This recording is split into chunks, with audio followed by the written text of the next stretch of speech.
And people were saying, well, actually, that's about like deregulating licensing for nail salons. It has nothing to do with, that has nothing to do with housing regulation. And it's such a cowardly way. It's such a fucking cowardly way to get out of defending your positions. I'm pleased to announce our upcoming Florida Deregathon. The Deregathon will take place on Thursday, January 31st in Valencia, Collaspe to identify and eliminate burdensome government regulations that are hurting our businesses and stifling private sector competition. So, here's the problem. So is strawmanning and making fun of people with opposing views KEGW? Here's the issue. While Deregathon specifically might not have anything to do with like building code, deregulation in the Republican Party and the second part of like what he's talking about, identifying and eliminating burdensome government regulations that are hurting our businesses and stifling private sector competition, is precisely at the heart of why the homeowners association didn't act quick enough, or whoever like manages the condominium didn't act quick enough in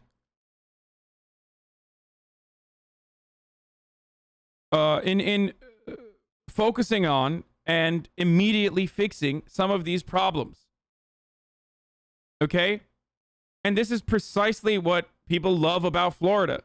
Florida has had massive booms and massive growth in apartments and apartment complexes, as I've talked about already. It's still ongoing. Originally, it was cocaine in the 80s and 90s. And that was a massive reason for why there were so many condos just being built like crazy.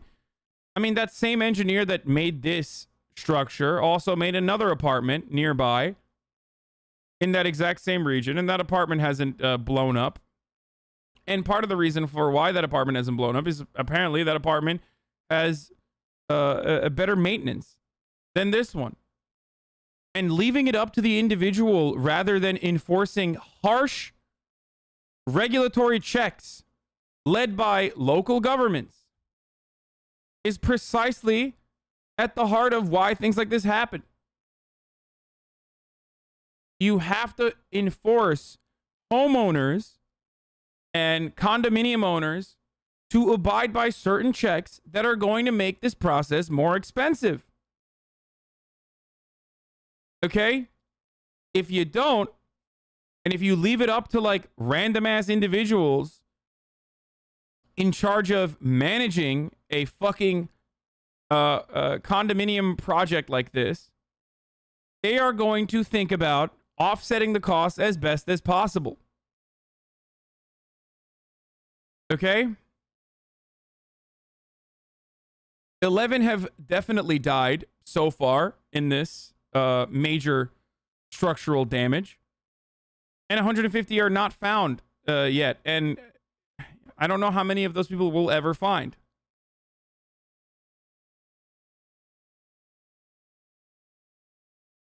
Problems get ignored in situations like this because it's too expensive to fix.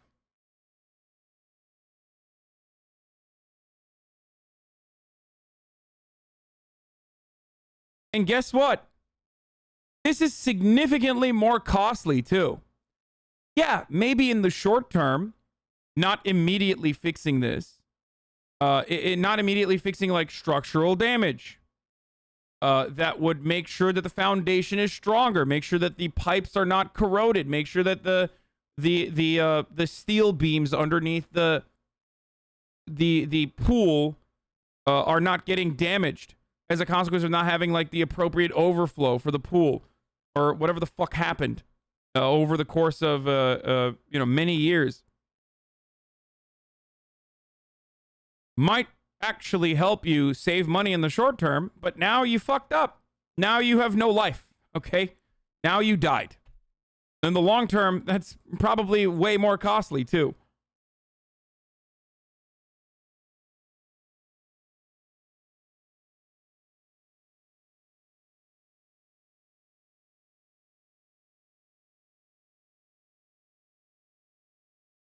And it's horrible.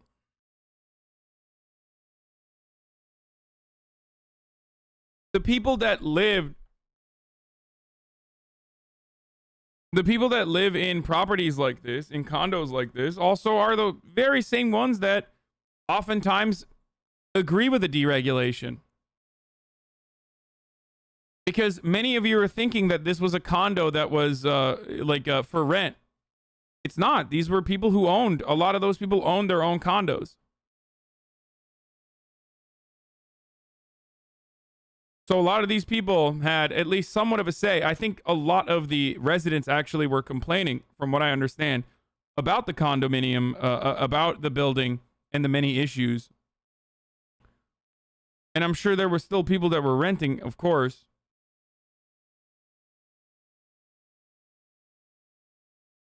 But ultimately, these decisions should not be left to random people who want to put short-term profit or push back costs. So homeowners deserve it? No, absolutely not.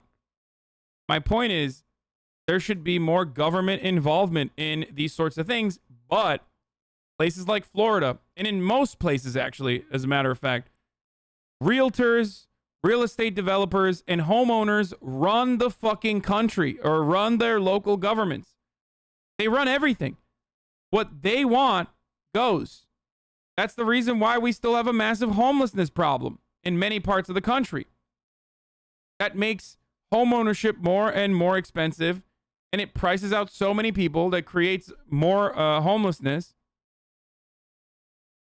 And the solution to that is public housing, but public housing would greatly lower prices for the homes that currently exist. So that's, if you're looking at home ownership not from the point of view of like personal property, but rather as a investment, and many people do, you're always going to be against social housing. You're always going to be against public housing because you don't want your investment to depreciate.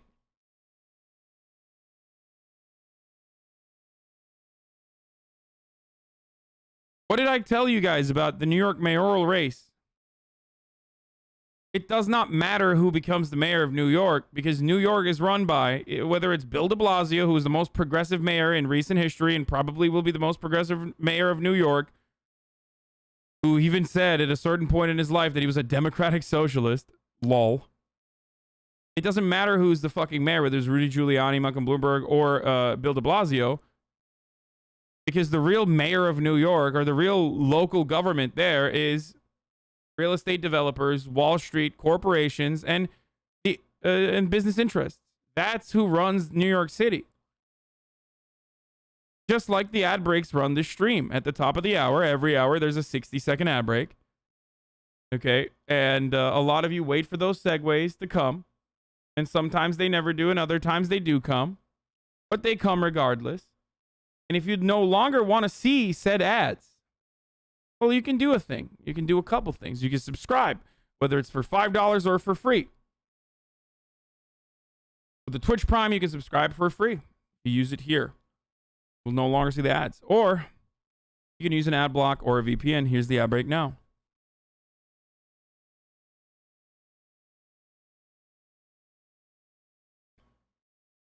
I'm going to come.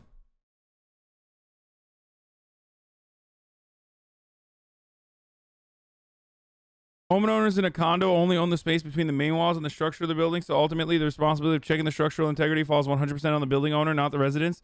Though the residents can certainly put pressure on the owners to take necessary steps to have third parties check for issues. They did. They did do that.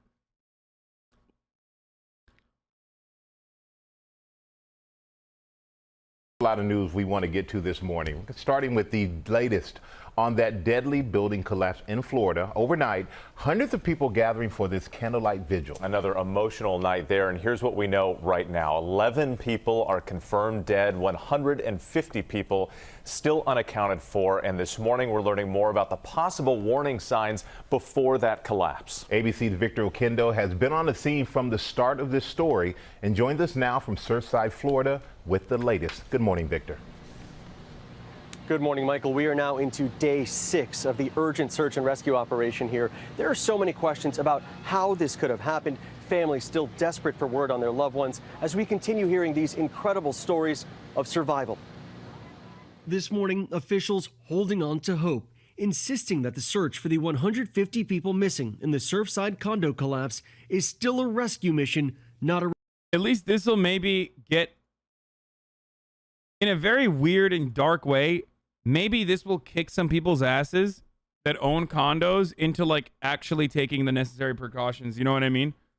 Like the reasonable fear that they now have could potentially lead them to force their management companies to take action. Because I know that there were residents that brought issues up. I know that there were residents there that said that the building is in a state of disarray and there needs to be improvements done. And those fell on deaf ears, unfortunately. Terrifying. recovery. Our top priority continues to be search and rescue and saving any lives that we can. This as the death toll climbed to 11, 3 more victims identified. Overnight, hundreds attending a vigil for the dead and missing on a nearby beach. Now more than 300 rescue crews racing against the clock to try to find those still missing, battling treacherous conditions, one worker falling 25 feet down the rubble. It's not an issue of we could just attach a couple of cords to a concrete boulder and lift it and call it a day. Crews hopeful that as the building pancaked down, pockets of air or voids could have formed in the rubble, potentially trapping survivors, keeping them alive. There's certain areas that we have not gotten to, but we've been able to place cameras that seem to have large enough spaces, voids, that occupants may still be in there. Rescuers finding some of those voids, but unfortunately, nobody inside so far. Michael Noriega's grandmother has not been found, but 2 of her treasured family photos were just feet from the site, and that gives him hope. We want to stand in the gap in the middle for so many people that were directly or indirectly affected by this, to give them hope that they're not alone. This as stories of survival come to light from that horrific night. What unit were you in? 705. If I'm in 704, I'm dead. Steve Rosenthal was asleep in his apartment when the building started collapsing. He remembers his neighbors' cries for help. People were yelling, help me, get me out. He's filed I feel like they're taking too long to find survivors. Dude, that's an insane take, okay? Do you know how difficult this is when a building like this collapses, when a building pancakes? Or maybe you don't know, so I'll explain it to you. When a building like this collapses, it's not as simple as like, oh yeah, let's drill in and like find people. You can't do that because the only thing keeping people, 150 people alive, theoretically, is potential pockets where like a steel beam helped, a steel beam like created an area where they could have technically survived. Okay? There's a little air pocket. It basically, the roof caved in, but a steel beam is like holding it up, like a little baby area. If someone got very, very lucky, okay? It's basically like deadly Jenga. If you were to immediately drill in, you could be drilling into a person. If you were to slowly but surely remove certain parts of the debris, then you could be reshifting the weight so that those tiny pockets can no longer hold or withstand the actual, the actual pressure and cave in on top of someone who might be alive down there still.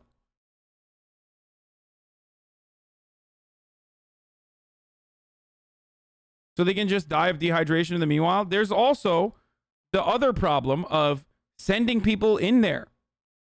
There is no foundation. There is no structural integrity.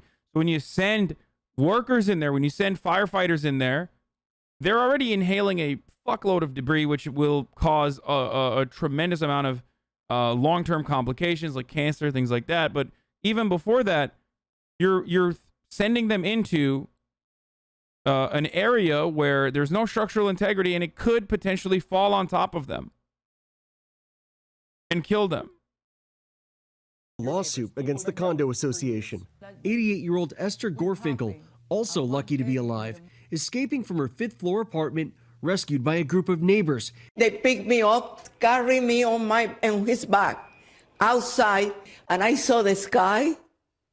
I know I will be out. The investigation now trying to determine what could have caused this horrifying collapse. Why do you waste your breath on these brain dead chatters? Maybe they don't know. I think some of them come in with like honest intentions where they feel emotional